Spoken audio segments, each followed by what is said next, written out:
distinguished guests, the President of the United States, Joe Biden. Hey, everybody. Thank you. Please be seated. Well, good evening. We just concluded this year's NATO summit, and the consensus among the members was it was a great success. It was especially momentous because it represented the 75th year of the most important military defense alliance in the world's history of the world. We should never forget that NATO grew out of the wreckage of World War II, the most destructive war in history. The idea was to create an alliance of free and democratic nations that would commit themselves to a compact of collective defense. Standing together, they knew we'd all be safer. An attack on one would be treated as an attack on all.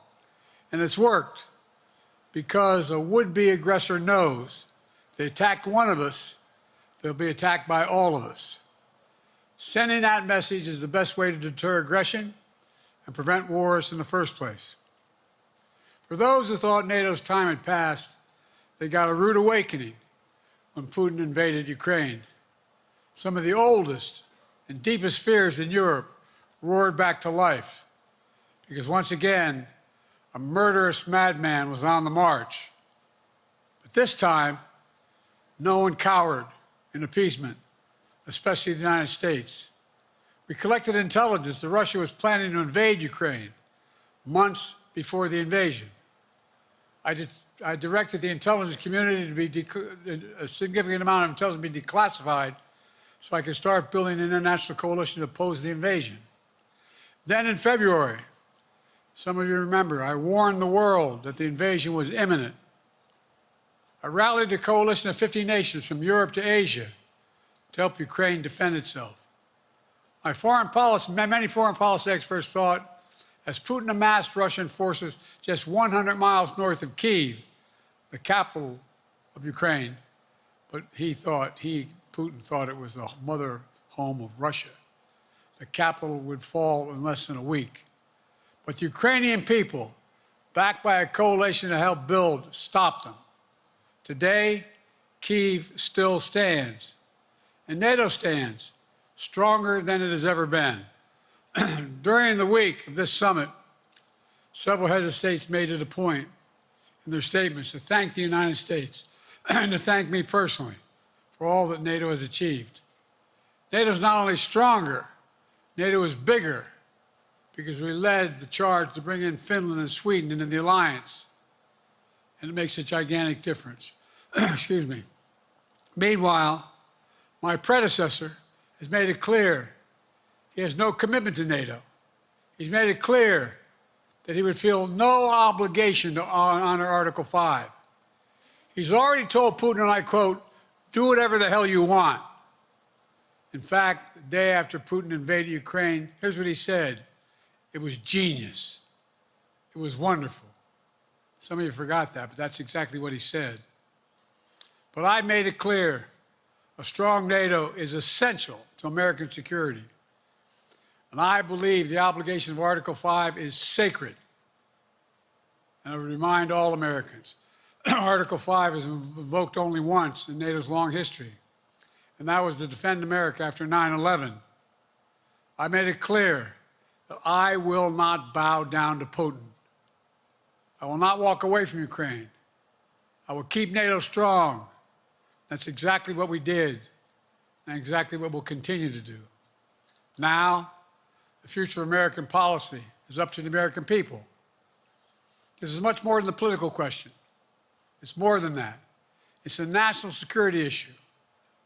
Don't reduce this to the usual testament that people talk about, issues of being a political campaign. It's far too important. It's about the world we live in for decades to come. Every American must ask herself or himself, is the world safer with NATO? Are you safer? Is your family safer? I believe the American people know the answer to all those questions is yes. And I believe the American people understand that America is stronger because of our alliances. I believe the American consensus from Truman to Reagan to me still holds today. America cannot retreat from the world. We must lead the world. We are an indispensable nation, as Madeleine Albright wrote. Now let me turn to three other key issues. Just this morning, we had a great economic report showing inflation is down. Overall prices fell last month. Core inflation is the lowest it's been in 3 years. Prices are falling for cars, appliances, and airfares. Grocery prices have fallen since the start of the year. We're going to keep working to take down corporate greed to bring those prices down further. Meanwhile, Trump's calling for a 10% tariff on everything Americans buy, including food from overseas, vegetables, and other necessities. And economists tell us that would cost the average American working family another $2,500 a year. It's a tax of $2,500 a year. Second, our efforts to secure the border, the southern border, is working. After Trump killed the bipartisan effort to secure the border, Republicans and Democrats had worked on, because he thought it would benefit me and make him a loser, Republicans walked away. So I took executive action last month. As a consequence, working with Mexico, border encounters have gone down over 50%. The current level is lower today than when Trump left office. Third, for months, the United States has been working to secure a ceasefire in Gaza, to bring the hostages home, to create a path for peace and stability in the Middle East.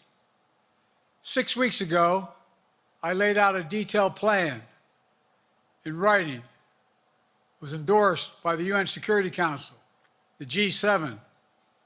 That framework is now agreed on by both Israel and Hamas. So I sent my team to the region to hammer out the details. These are difficult, complex issues. There's still gaps to close. We're making progress. The trend is positive. And I'm determined to get this deal done and bring an end to this war, which should end now. Let me conclude where I began. We're the United States of America. We are the indispensable nation. Our leadership matters. Our partnerships matter. This moment matters. We must rise to meet it. With that, I'll take your questions. I've been given a list of people to call on here. Reuters, Jeff Mason.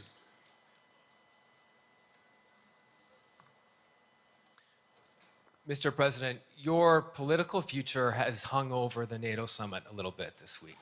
Speaker Pelosi made a point of suggesting that your decision on whether to stay in the race was still open. George Clooney and a handful of lawmakers have called on you to step aside. Reuters is reporting tonight that UAW leadership is concerned about your ability to win. UAW just endorsed me, but go ahead. Thank you. My question for you is, how are you incorporating these developments into your decision to stay? And separately, what concerns do you have about Vice President Harris's ability to beat Donald Trump if she were at the top of the ticket? Look, I wouldn't have picked Vice President Trump to be vice president until I think she was not qualified to be president. So let's start there. Number one. The fact is that the consideration is that I think I'm the most qualified person to run for president. I beat him once, and I will beat him again. Secondly, the idea, I served in the Senate a long time. The idea that senators and congressmen running for office worry about the ticket is not unusual. And I might add, there are at least 5 presidents running or incumbent presidents who had lower numbers than I have now, later in the campaign. So there's a long way to go in this campaign. And so I'm just going to keep moving. And because, look, I got more work to do. We've got more work to finish. There's so much, we made so much progress. Think about it. Think about where we are economically relative to the rest of the world. Name me a world leader who wouldn't want to trade places with our economy. We've created over 800,000 manufacturing jobs, 1.5 million, so things are moving. We got more to go. Working class people still need help. Corporate greed is still at large. The corporate profits have doubled since the pandemic. They're coming down, and so I'm optimistic about where things are going. Danny Kemp, AFP. Thanks. Thank you, Mr. President. I wanted to ask you about you mixed up Presidents Zelensky and Putin earlier today. And you now have sort of your key allies, including the British Prime Minister, the President of France, the German Chancellor having to step in and make excuses for you on that. Officials here are saying off the record that your decline has become noticeable. Hasn't this now, frankly, become damaging for America's standing in the world? Thank you. Did you see any damage to our standing in my leading this conference? Have you seen a more successful conference? What do you think? And the Putin piece, I was talking about Putin, and I said, and now, at the very end, I said, Putin. I said, no, I'm sorry, Zelensky. And then I added 5 other names. Look, guys, the idea anybody suggests that we haven't had an incredibly successful conference. How many times did you hear in that conference, I know it sounds too self-serving, but other leaders, heads of state, in thanking me, saying the reason we're together is because of Biden, because Biden did the following. Look, folks, this is, well, anyway, I thought it was the most successful conference I've attended in a long time, and find me a world leader who didn't think it was. Next one, Nancy Cordes, CBS.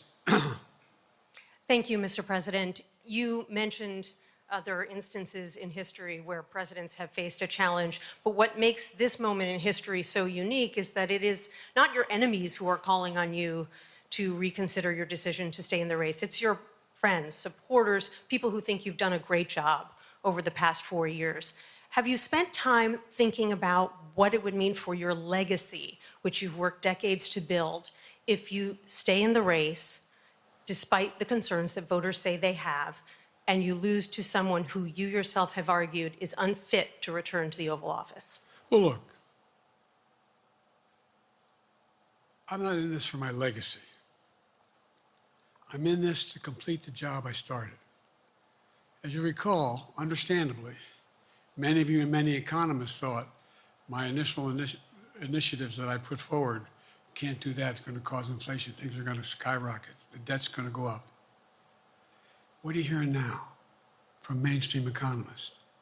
16 economic Nobel laureates said I've done a hell of a job. That under my plans so far and what's going to happen in the future if I'm reelected, that things are going to get much better.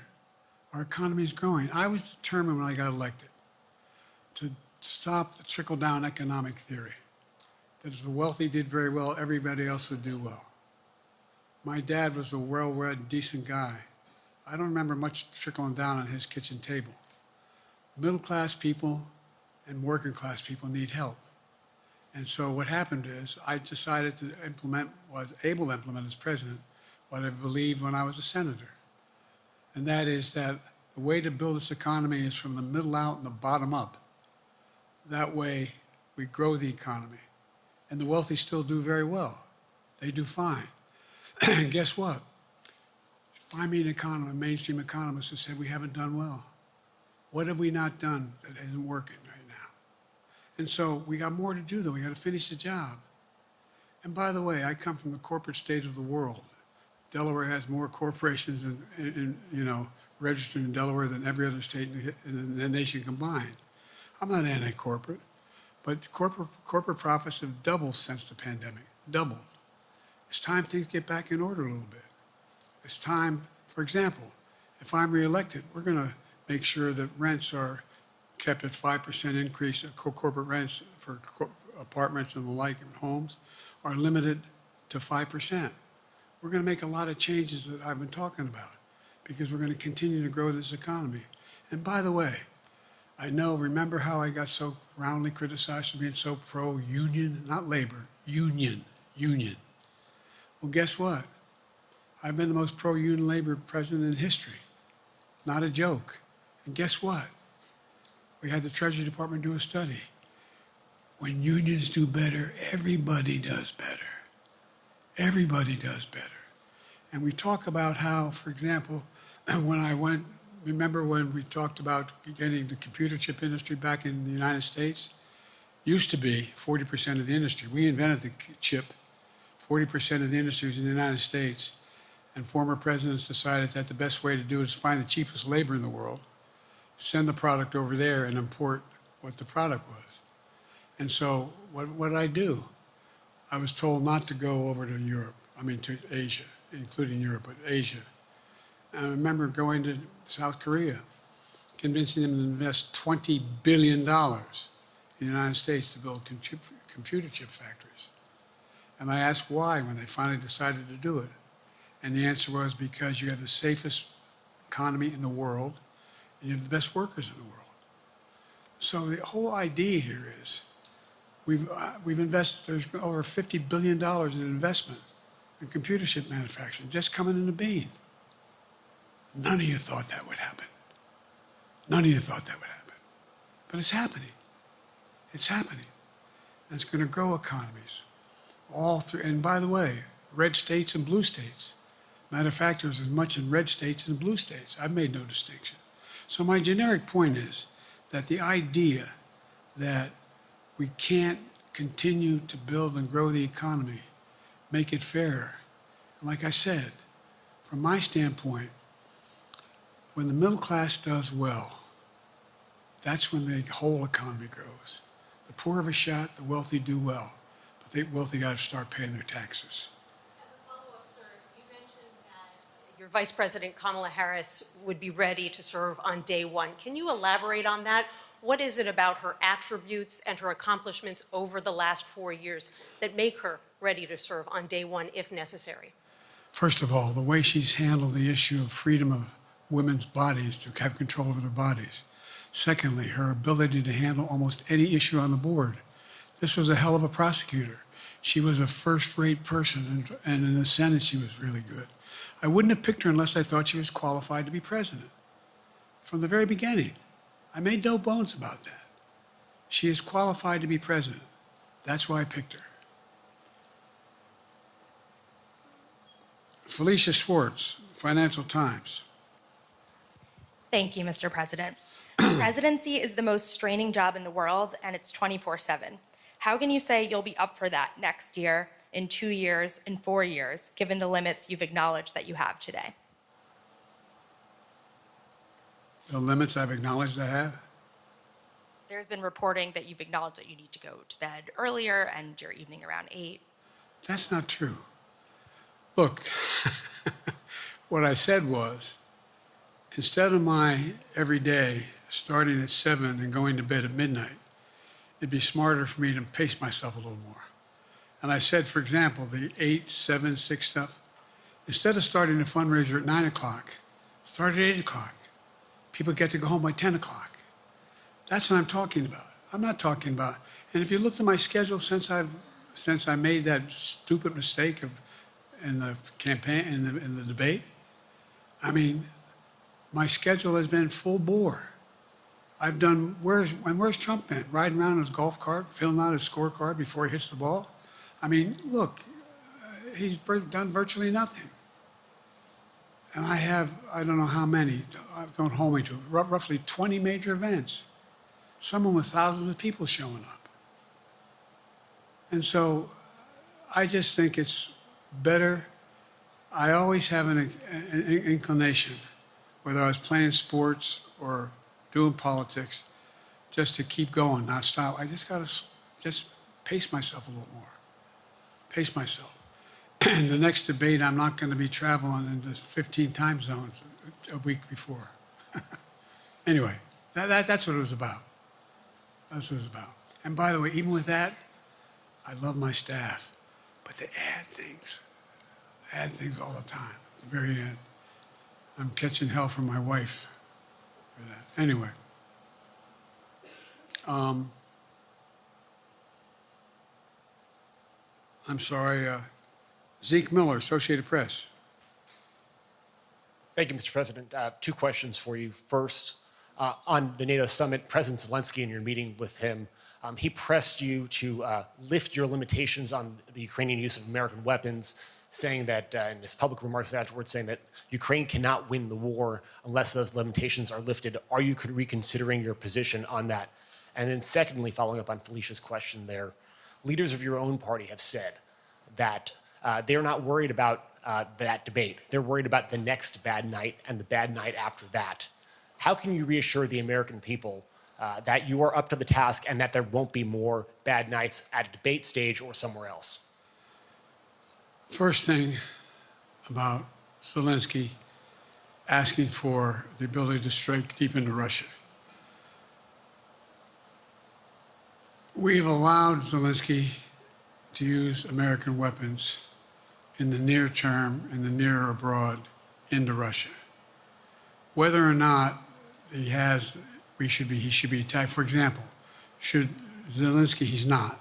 If he had the capacity to strike Moscow, strike the Kremlin, would that make sense? It wouldn't. The question is, what's the best use of the weaponry he has, and the weaponry we're getting to him? I've gotten him more long-range capacity, as well as defensive capacity. And so our military is where I'm following the advice of my commander-in-chief, the chief of staff of the military, as well as the Secretary of Defense and our intelligence people. And we're making a day-to-day basis on what they should and shouldn't go, how far they should go in. That's a logical thing to do. Second question related to Bad nights, sir. How can you reassure the American people that you won't have more bad nights, whether they be on a debate stage or on some matter of foreign policy? Well, I tell you what, the best way to assure them is the way I assure myself. And that is, am I getting the job done? Am I getting the job done? Can you name me somebody who's got more major piece of legislation passed in 3.5 years? I created 2,000 jobs just last week. So if I slow down, I can't get the job done. That's a sign that I shouldn't be doing it. But there's no indication of that yet. None. Who I got here?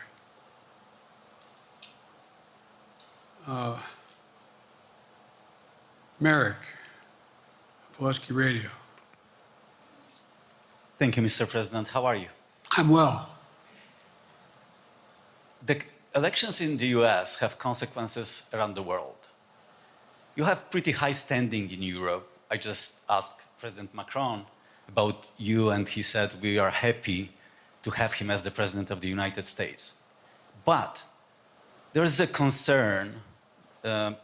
Many people in Poland and across Europe are worried that the former president may win the election.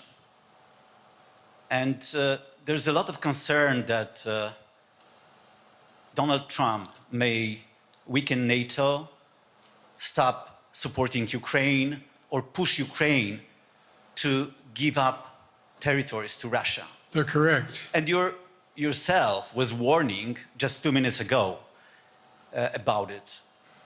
So my question is, do you think that Europe will be left on its own if Donald Trump wins the election?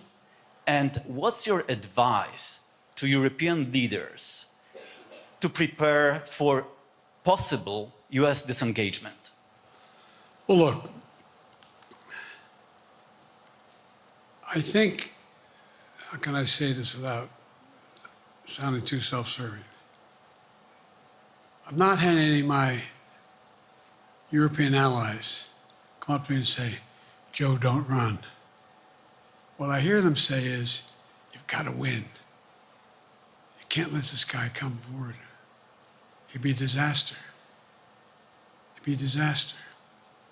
I mean, I think he said in one of his rallies, don't hold me to this, recently, where NATO, I just learned about NATO, or something to that effect. Foreign policy has never been his strong point. And he seems to have an affinity to people who are authoritarian. That worries, as I tell you from Poland, that worries Europe. That worries Poland. And nobody, including the people of Poland, think that if he wins in Ukraine, he's going to stop in Ukraine, that that's going to be the end of it.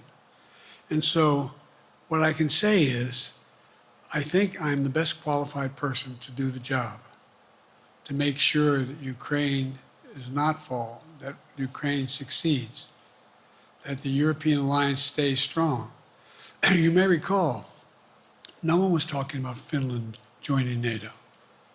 I remember talking to Putin right after we got elected in Geneva, and he was talking about what we should do.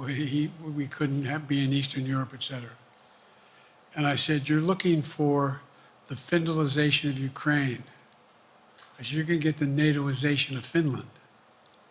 And about 4 weeks later, I got a call. No, that's not true. Probably 5 months later, from the president of Finland, could he come and see me? In my office, I invited him to the Oval Office. We sat down and talked. He said he wanted to join NATO. Could I help? And I did. It wasn't automatic. And then I got a call from the Swedes. I beg your pardon?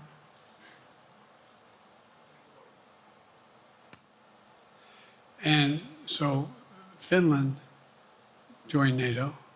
800-mile border is a significant, and they were already allies, but they weren't part of NATO. And you heard, I think you heard, maybe, I can't recall whether he said it publicly in our closed meeting, but he wouldn't mind it being repeated. He said, we decided in Finland, the people of Finland decided they had to be part of NATO. It was in our interest because of the joint ability to be together, to dissuade any attack on Finland. And the same thing with Sweden.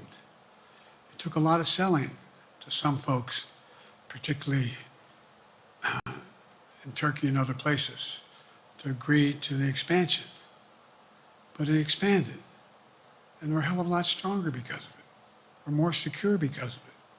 And by the way, I was able to get 50 other nations, 50, to support Ukraine. 50. We were able to bring about a coalition of Europe and Asia, Japan and South Korea. I just we talked about AUKUS, and we talked about the relationship between Australia, New Zealand, Japan, South Korea, the United States. We're making the world safer and stronger because we have to deal with the new arrangement that exists in the world. The Cold War is over. The post-war era is over. What is going to replace it? And I respectfully suggest I have a pretty good idea what that should be. I've convinced a lot of people to follow it, and we're just going to get stronger. David Sanger. Where's it?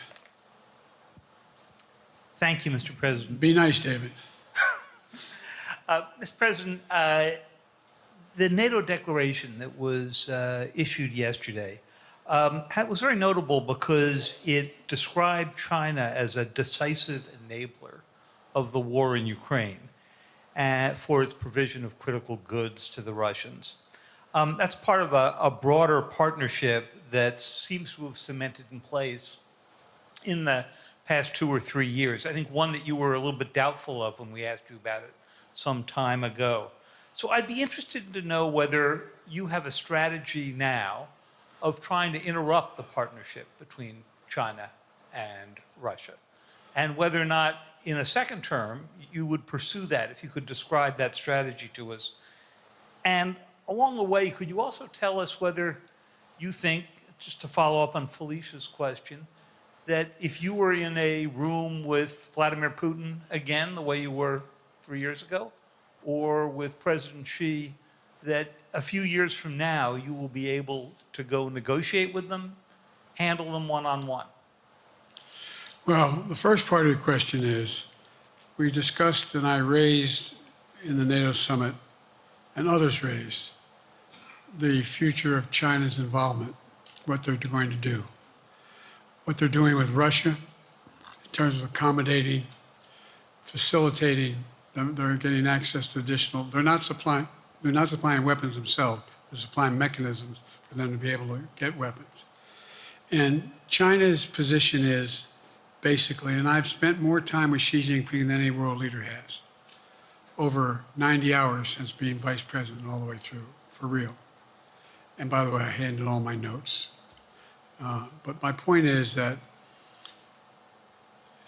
Xi believes that China is a large enough market that they can entice any country, including European countries, to invest there in return for commitments from Europe to do A, B, C, or D, or not to do certain things.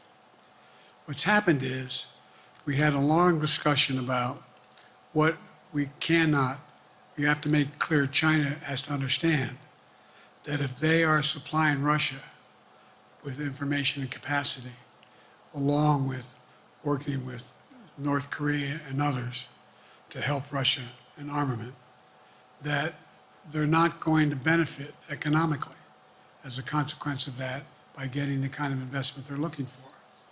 And so, for example, we're in a situation where, and we've reestablished direct contact with China after that, remember the balloon, quote unquote, going down, and all of a sudden things came to an end? Well, we set up a new mechanism. There's a direct line between Xi and me, and our military has direct access to one another, and they contact one another when we have problems. The issue is that we have to make sure that Xi understands there's a price to pay for undercutting both the Pacific Basin as well as Europe, and as it relates to Russia and dealing with Ukraine. And so we, for example, if you want to invest in China, as you know this area really well. If you want to invest in China, you have to have a 51% Chinese owner. You have to make sure that you do by their rules. And you don't have the authority, and you have to provide all access to all the data and information you have. There was a while there, as you recall, the last administration and other administrations, where the access to that market was enticing enough to get companies to come in because they had access to over 1 billion people in a market, not 1 billion, but a lot of people in the market. And so they were doing it. But that got curtailed when we started saying we're going to play by the same rules. For example, the idea they don't abide by the international rules related to subsidizing products by the government funding. So guess what? They're not going to be able to export their electric vehicles to the United States without a significant tariff. Others are doing the same thing around the world. But it is a concern. It is a concern that you have both China, North Korea, Russia, Iran, countries that are not necessarily coordinated in the past, looking to figure out how they can have impact. Interrupt that impact? Yes, I do, but I'm not prepared to talk about the detail of it in public. And I think you'll see that some of our European friends are going to be curtailing their investment in Russia. In China, as long as China continues to have this indirect help to Russia in terms of being able to help their economy as well as help them in, as a consequence of that, their ability to fight in Ukraine. The other thing that we talked a lot about is that, and I raised it, and I didn't hear any, I can't swear that everyone agreed because not everyone got to talk about it, but we need a new industrial policy in the West. For example, we talked about how both the EU as well as NATO has to be able to begin to build their own munition capacity, has to be able to generate their own capacity to provide for weapons and the ability to, it came as a surprise to some of us how we had fallen behind in the West in terms of the ability to construct new material, new weaponry, new everything from vehicles to weapon systems. And so one of the things that came out of this was we're going to be meeting again with a number of my colleagues, my European colleagues, is what do we do to increase the capacity of the West, particularly in Europe and Japan, to be able to generate the kind of ability to produce their own weapon systems. Not just for themselves, but to be able to generate that. It's the same, it's what Russia's trying to figure out. That they went to China and they didn't get the weapons, but then they went to North Korea. But we're going to be in a position where the West is going to become the industrial base for it to be able to, the ability to have all the defensive weapons that we need. That was a discussion as well. President, I'm not sure you answered on whether you would be ready to go deal with Putin and Xi 2 or 3 years from now. I'm ready to deal with them now and 3 years from now. Look,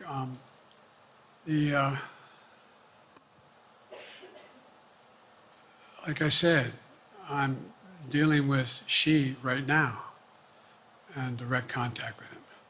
I have no good reason to talk to Putin right now. There's not much that he is prepared to do in terms of accommodating any change in his behavior. And, but there isn't any world leader I'm not prepared to deal with.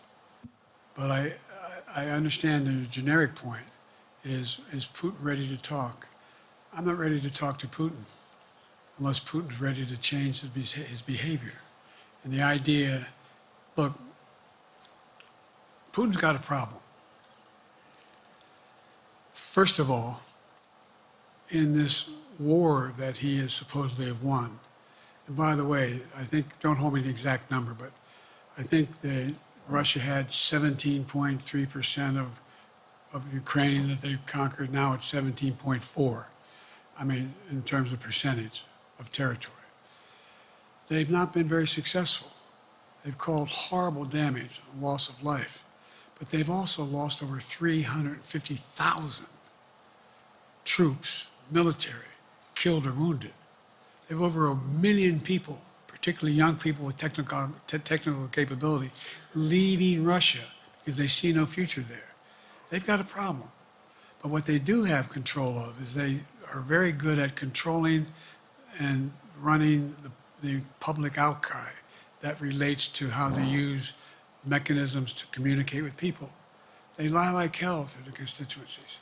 They lie like hell about what's going on.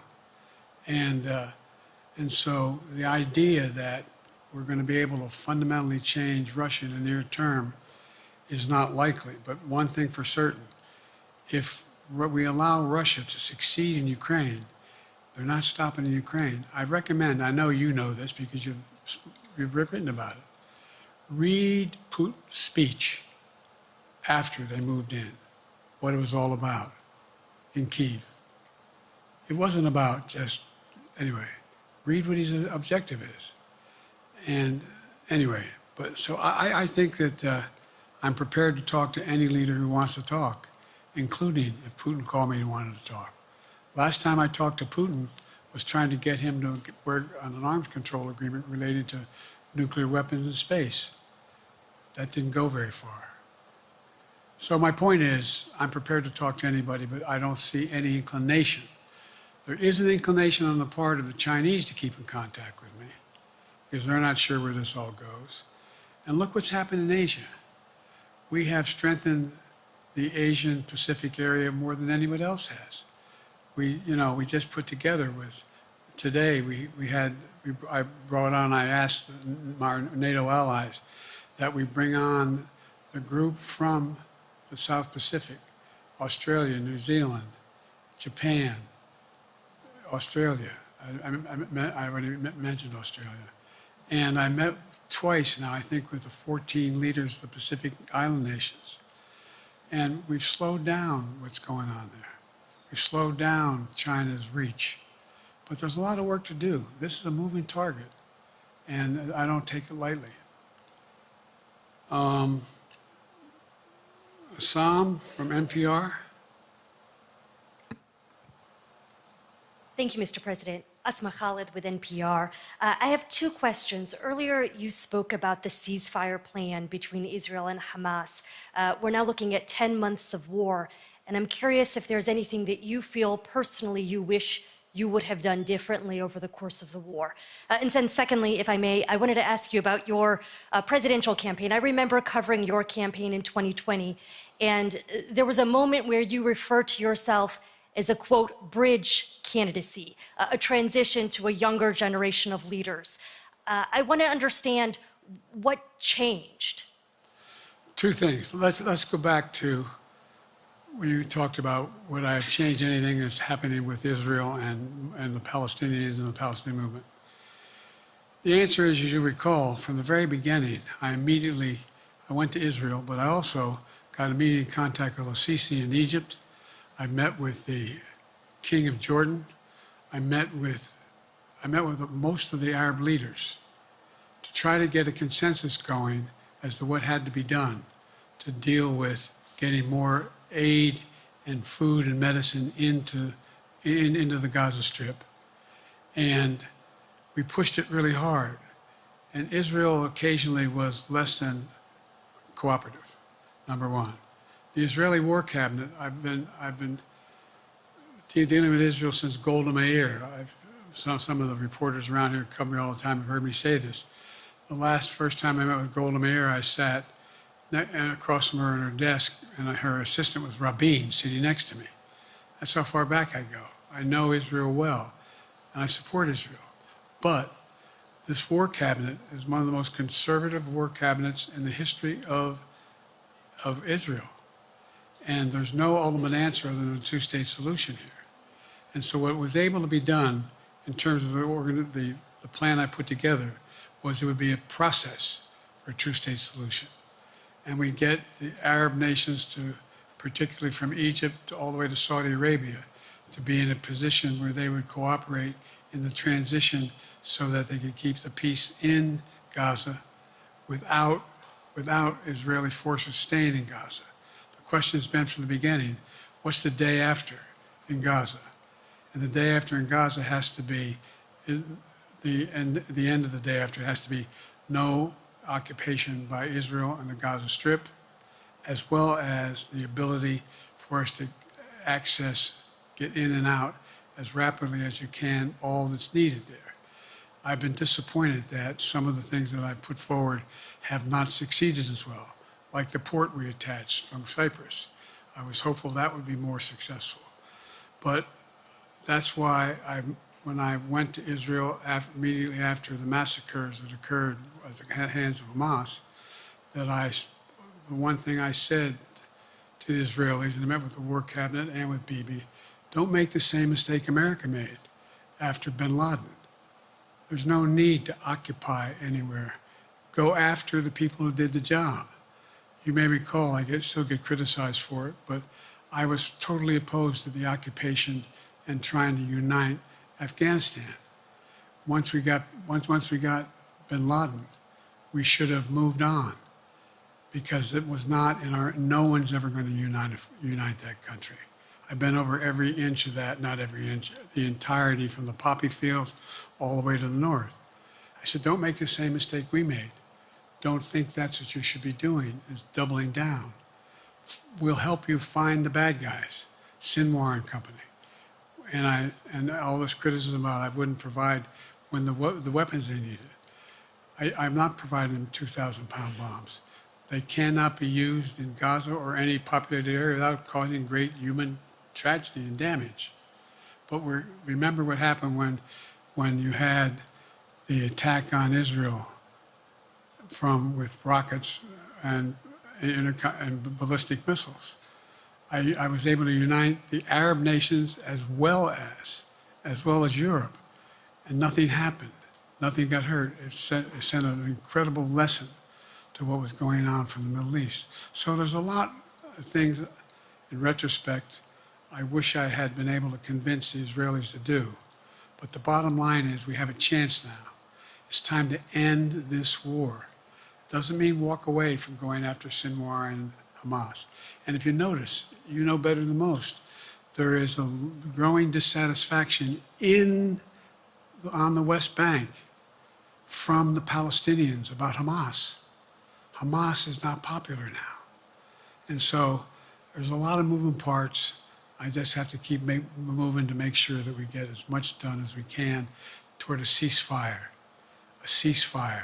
and get those. And by the way, look at the numbers in Israel.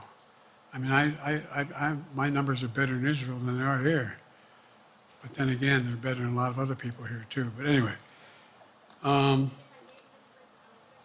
Bridge candidacy in 2020, you referred to yourself as being a bridge candidate for a younger, fresher generation of Democratic leaders, and I wanted to know what changed. What changed was the gravity of the situation I inherited in terms of the economy, our foreign policy, and domestic division. And I think, I won't put words in anybody's mouth. Most presidential historians give me credit for having accomplished more than most any president since Johnson and maybe before that to get major pieces of legislation passed. And what I realized was my long time in the Senate had equipped me to have the wisdom to know how to deal with the Congress, to get things done. We got more major legislation passed that no one thought would happen. And I want to finish it, to get that finished. If tomorrow, if we had a circumstance where there was a lineup and I hadn't inherited what I did and we just moved things along, anyway, it's going to change. Last question. Haley Bull, Scripps. Or no, Josh Weingrove, I'm sorry, was the next one. I'll do 2 more questions. Thank you, Mr. President. Many of your colleagues, Democrats on the Hill, are watching tonight as they assess what they want to say about your candidacy. I'm wondering how you're thinking of this right now. It seems like your answer is clear, but they're watching how things go tonight, tomorrow in Michigan, next week in Texas and Nevada.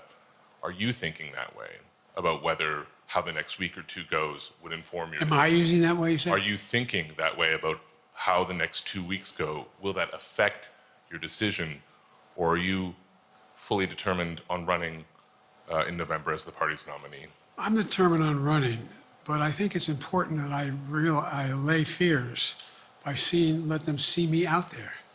Let me see them out. You know, for the longest time it was, Biden's not prepared to sit with us unscripted. Biden's not prepared to, anyway.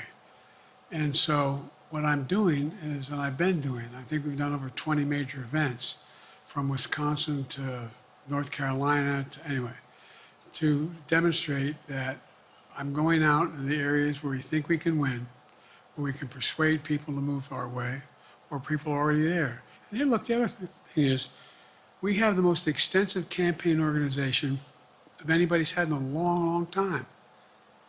We have well over 1,000 volunteers knocking on doors, making phone calls, making tens of thousands of phone calls. We have headquarters, I forget exactly how many, I don't want to cite a number and then find out I'm off, but we have scores of headquarters in all the toss-up states. We're organized, we're moving, and that's awful hard to replace in the near term. And here's the other thing. I was in the Senate a long time. Very proud of what I've done in the Senate. I was chairman of the Foreign Relations Committee for a long time, and I was chairman or ranking member and chairman of the Judiciary Committee. I'm going to be going down to the Johnson Library. I'm going to be going around making the case of the things that I think we have to finish and how we can't afford to lose what we've done or backslide on civil rights, civil liberties, women's rights. There's that little button we have. Control guns, not girls. I mean, the idea We're sitting around. That's where Kamala's so good as well. We're sitting around. More children are killed by a bullet than any other cause of death. The United States of America. What the hell are we doing? What are we doing? We got a candidate saying, promise the NRA, don't worry, I'm not going to do anything. I'm not going to do anything. We got a Supreme Court that is what you might call the most conservative court in American history. This is ridiculous. There's so much we can do still, and I'm determined to get it done. It's about freedom. And by the way, I'll end this. Well, I'm not going to do that. Haley has to come up too. But I remember I made a speech on democracy in Philadelphia at Independence Hall. And I'm not being critical, just observing. The bulk of the press said, what the hell is he talking about that for? Democracy. You did. Democracy is not an issue. Democracy is not an issue. Except the polling data showed 60% of the people knew I was right, thought I was right. I'm not asking you a question. You don't have to answer, obviously. But do you think our democracy is under siege based on this court? Do you think democracy is under siege based on Project 2025? Do you think he means what he says when he says he's going to do away with the civil service, eliminate the Department of Education, make sure, I mean, we've never been here before. And that's the other reason why you say, hand off to another generation. I've got to finish this job. I've got to finish this job because there's so much at stake. We've had some discussions over the past few days with your press secretary about the question of health exams. And you said you take a cognitive test every day in this job. Are you open to taking another physical or test before the election? Governor Whitmer of Michigan, for instance, said it wouldn't hurt to take a test. Well, look, two things. One, I've taken 3 significant and intense neurological exams by a neurologist. In each case, as recently as February. And they say I'm in good shape, okay? Although I do have a little problem with my left foot because it's not as sensitive because I broke my foot and didn't wear the boot. But I'm good. I'm tested every single day about my neurological capacity to do decisions I make every day. You talk to my staff, all of you talk to my staff. Sometimes my staff talks a lot. But the fact of the matter is, I don't think you have them telling you that all the major ideas we've undertaken haven't been in part initiated by me. I remember when the staff and I said, I'm going to go to South Korea, we're going to get the chip. What are you doing? I'm going to get Japan and Korea back together again after essentially having hostilities toward one another since the end of World War II. I'm going to move and see that we can expand it. You know, the only thing age does is help you with it. Creates a little bit of wisdom if you pay attention. And so the point I'm making is, I think it's important that if the neurologist tells me he thinks I need another exam, and by the way, I've laid every bit of the record out, hadn't hidden a thing. You ought to ask Trump for his, okay? I laid it all out. And every single day, I'm surrounded by good docs. If they think there's a problem, I promise you, or even if they don't think it's a problem, they think I should have a neurological exam again, I'll do it. But no one's suggesting that to me now. And I'll ask you another question. No matter what I did, no one's going to be satisfied. Did you have 7 docs? Did you have 2? Who'd you have? Did you do this? How many times did you? So I am not opposed if my doctors tell me I should have another neurological exam, I'll do it. But that's where I am. Haley Bull, Scripps. Thank you, Mr. President. You said you're making decisions on a day-to-day basis when it comes to support for Ukraine. Does that mean you have not closed the door on further considering lifting restrictions for U.S.-made weapons inside Russia? And if I may, your convention is coming up where your delegates are pledged to make you the official nominee If they have second thoughts, are they free to vote their conscience? Obviously, they're free to do whatever they want, but I get overwhelming support. Overwhelming support. I won, I forget how many votes I won in the primary. Overwhelming. And so tomorrow, if all of a sudden I show up at the convention, everybody says, we want somebody else, that's the democratic process. It's not going to happen. Even if that means they vote for someone else? Sure. Look, I'll end this with this. I served in the Senate a long time. I understand the impetus of candidates running for local office and whether they think the top if they can help them or not. In my state of Delaware, which was a very, at least a purple, it was a red state when I started, in terms of where you now talk red and blue. I don't recall most of the Democratic presidents winning my state when I was a candidate. The truth of the matter is I understand the self-interest of a candidate. If they think that, running with Biden at the top is going to hurt them, then they're going to run away. I get it. But so far, go and look at the polling data in their states. Look at the in-depth, and by the way, I think you'd all acknowledge, and you're all experts. I'm not being solicitous about the president. You're experts on this stuff. How accurate does anybody think the polls are these days?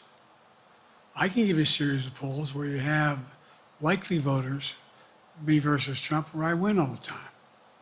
When the unlikely voters vote, he wins sometimes. The bottom line is all the polling data right now, which I think is premature because the campaign really hasn't even started. I mean, it hadn't started in earnest yet. Most of the time, it doesn't start till after September, after Labor Day. So a lot can happen. But I think I'm the best I believe I'm the best qualified to govern. And I think I'm the best qualified to win. But there are other people who could beat Trump too. But it's awful start from scratch. And, we talk about, money raised. We're not doing bad. We got about $220 million in the bank. We're doing well. So with that, you have any want to follow up on any of that you just asked me? Yes.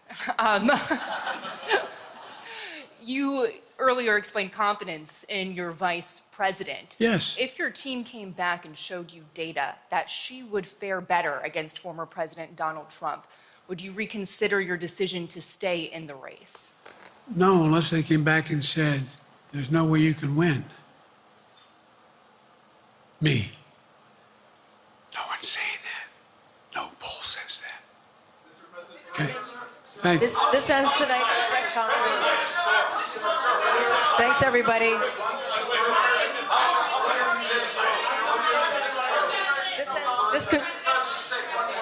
This concludes. Respectfully, earlier you misspoke in your opening answer. You referred to Vice President Harris as Vice President Trump. Right now, Donald Trump is using that to mock your age and your memory. How do you combat that criticism from tonight? Listen to him. This concludes tonight's press conference. Thank you, everybody. Thanks, everyone.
I'm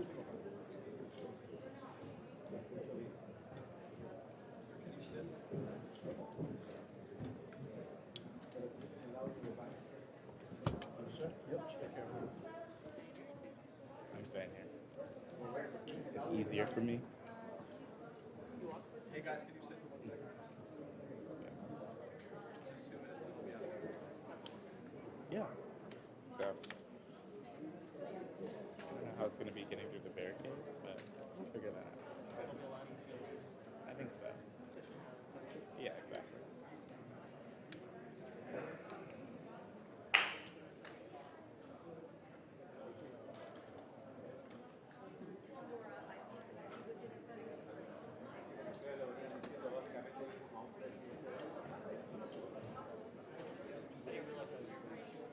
Yeah, were you like, what is that?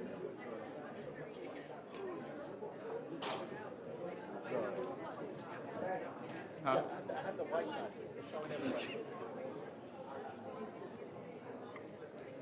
Thank you for not pushing it over. Did you get good photos? I mean, pretty limited space to go. It's true, but you are also in the prime spot. That's true.